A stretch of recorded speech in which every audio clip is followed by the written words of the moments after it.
All right, so before we get started on our lesson about quadrilaterals on the coordinate plane, I just wanted to refresh our memory about the different characteristics of the special quadrilaterals that we're talking about today: parallelograms, rectangles, rhombi, and squares. These are the characteristics that we're going to be looking for as we classify something based on what we see on the coordinate plane. So just two quick reminders: how can we prove that two sides are congruent, and how can we prove right angles? So I just want to think about those questions, and we will talk about that in just a minute.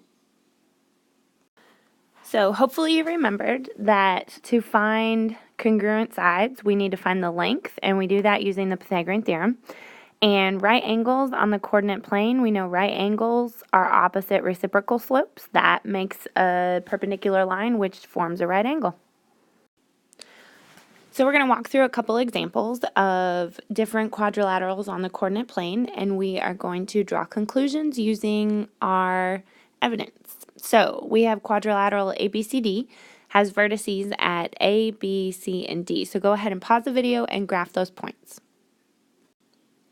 All right, so once I graph it, I can see it's clearly either a parallelogram or a rhombus. It's not going to be a square or a rectangle because I can see right off the bat that it does not have right angles. So the first thing that we have to do is we have to be able to determine that it is a parallelogram. So we have to prove that opposite sides are parallel. So whenever I see parallel, I always want to look at the slope. So I need to find the slope of the two pairs of opposite sides. All right, so I'm going to find the slope of AB and DC because those are the opposite sides. So when I look at A to B, I see that they're positive slopes, and I'm rising 1, 2, 3, 4, and running 2. So the slope of AB is 4 over 2, which reduces to 2 over 1. And then the slope of DC, I see I rise 4 and run 2, so it will be the same. So those sides are parallel, and now I'm going to find the slope of BC and AD because those are opposite sides. I can see that BC is rise 1, run 1, 2, 3, 4, and AD is also rise 1, run 4. So the question is, are the opposite sides parallel? Yes, they are. So I do know that this is a parallelogram.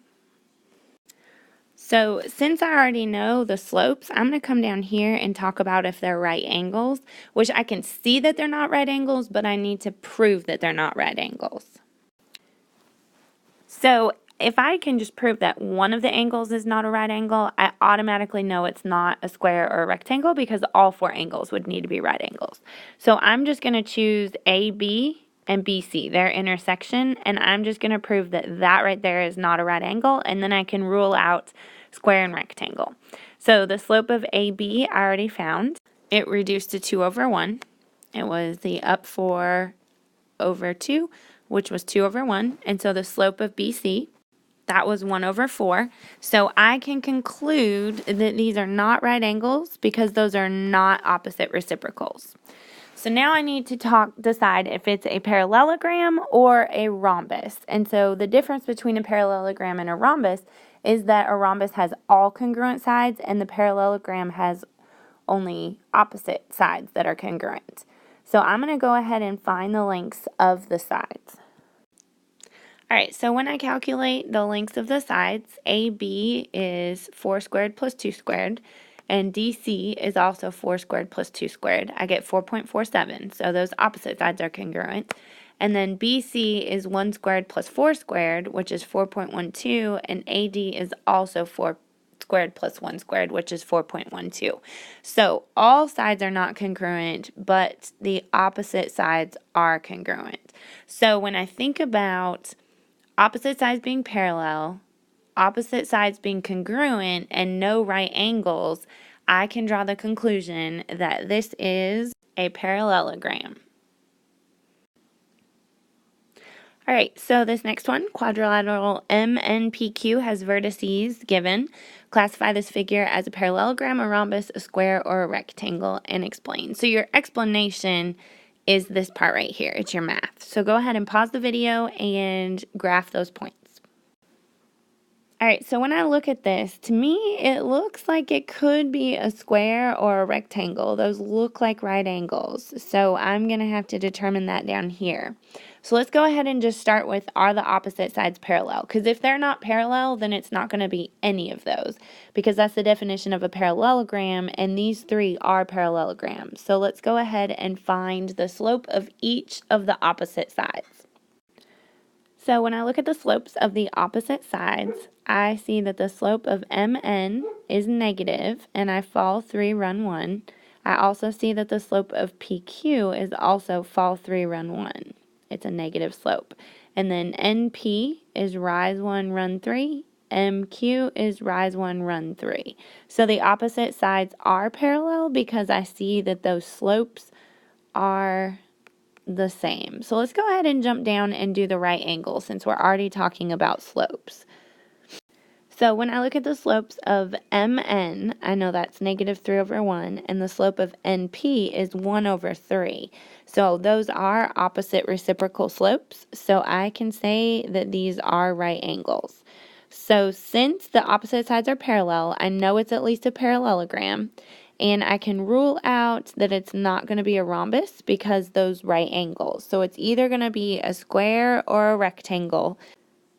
So the difference between a square and a rectangle is I have to determine if the sides are congruent, because a rectangle only has opposite sides that are congruent to each other, and a square obviously has all 4 sides are congruent. So let's find the length of each side. So when I find the lengths of each side, I see that all of them are 3.16, so they are all congruent. So I can call this shape a square. Now, some of you might be saying, hey, I can look at the 3 and the 1 and the 1 and the 3 and know that they will all give me the same length because 1 squared plus 3 squared or 3 squared plus 1 squared is going to equal the same thing. Do I really have to show all that work? Well, it's asking for me to explain. So unless you can put it into words, which you're going to end up having to show the work anyways, this is the quickest way to explain your reasoning. Now, you don't have to show all that work, but you will have to use words to explain why you know that all sides are congruent. All right, so this next one says quadrilateral WXYZ has vertices at the given points. Is this a rectangle? Explain. All right, so go ahead and pause the video, and I'd like you to graph the points. All right, so when I look at this shape, it looks like a rectangle to me, but I have to be able to justify or explain. So to me, the big difference between a parallelogram and a rectangle is those right angles. So I'm going to go ahead and find the slope of each side and see if the opposite sides are indeed parallel, and then also if they are opposite reciprocal slopes. So go ahead and pause the video and find the slope of each segment. So I found the slopes of ZW and YX to both be rise 1, run 5. And then I found the slopes of ZY and WX to be fall 3, run 1. So I see the opposite sides are parallel because they have the same slope. But when I look at 1/5 and negative 3 over 1, those are not opposite reciprocals. So there cannot be right angles right here. It looks like a right angle, but the slopes have proved that they are not right angles. So my sentence will be the slopes are not opposite reciprocals, therefore there are no right angles. The shape is not a rectangle. All right, so for the next one, quadrilateral ABCD has vertices at those 3 given points. So I have to find the third point, point D, so that this is a parallelogram. So I have to use my knowledge of what a parallelogram is to place that point so that it fulfills those different characteristics. So go ahead and pause the video and graph points A, B, and C.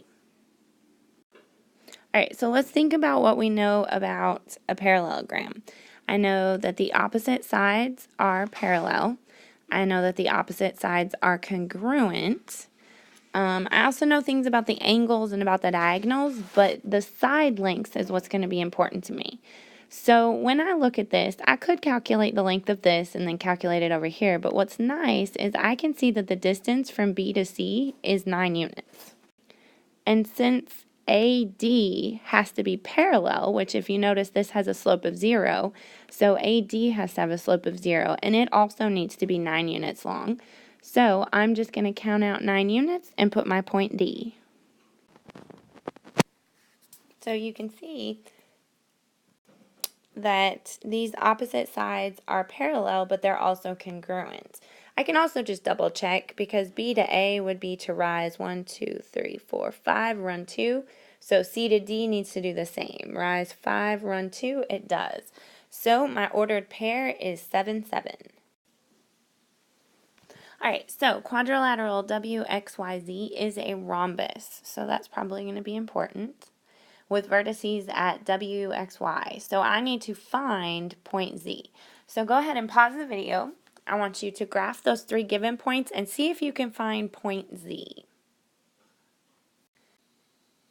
Alright, so you should have ended up with Z being at -9, -5, because it's a rhombus. All sides are congruent. So the distance from WX is 5, so the distance from Y to Z has to be 5 as well. Now, some of you may have put your Z over here. If you had gone over 5 this way and over 5 this way, that would have been processed right, but if you notice, the quadrilateral is WXYZ. If I put Z over here, I would have WXZY. So according to these letters and the order that they go in, Z can only go over here. Alright, so part B says find the slopes of W, Y, and XZ. So I'd like you to go ahead and pause the video and find those 2 slopes.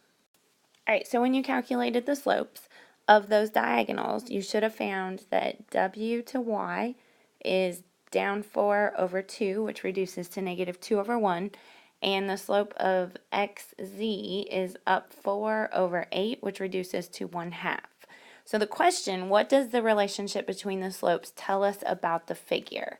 So go ahead and see if you can use this information to draw some sort of conclusion about a rhombus and the diagonals. So I noticed that the slopes of those diagonals are opposite reciprocals, so that means that those diagonals will be perpendicular, which we've talked about. A rhombus does have perpendicular diagonals because all the sides are congruent. Alright, so I really like this question. Quadrilateral GEOM is a rectangle. So rectangle is probably going to be important. Find the coordinate of point G. So I can look over here and I see that I have the coordinates of M, O, and E. But I need to use the idea of a rectangle and the properties that I know about it to apply that to find point G. So what I'd like you to do right now is pause the video and see if you can come up with the coordinates of point G. Alright, so I found the slope of OE first because I know that they are opposite sides. It's a rectangle, so opposite sides are going to be parallel. So I found the slope of OE. And when I found the slope of OE, I saw that it rose. So the rise coordinate is your Y. It's the change in Y. So when I look at this point right here, I went from 2 to 5. So that's a rise of 3. And it went from 3 to 4 in the x coordinate, which is my run, so that's a run of 1. So this coordinate needs to do the exact same thing. It needs to rise 3 and it needs to run 1. So if I think about point M, which is at -3, 4, rising 3, that means that the 4 is going to go up to a 7 because I'm going to add 3. So I know that the y coordinate of G is going to be 7. And then for the run 1, so I'm going to go from I'm going to rise 3 and run 1. So I'm going to go from -3 and I'm going to go to the right 1. So -3 plus 1 is going to give me -2. So hopefully you found the coordinates of point G are going to be at -2, 7. Now that's not the only way that you could have found that, but to me that's the simplest, quickest way. Alright, so my next question is to find the lengths of GO and EM. So in this case, we are talking about our diagonals, GO and EM. So go ahead and pause the video and find the lengths of those 2 segments. Alright, so when I calculated GO and EM, I found that they both equaled 7.07. From G to O, I had a distance of 5 here and 5 here. And then from M to E, it was a distance of 1 and a distance of 7. So when I plug those into the Pythagorean theorem, I got 7.07.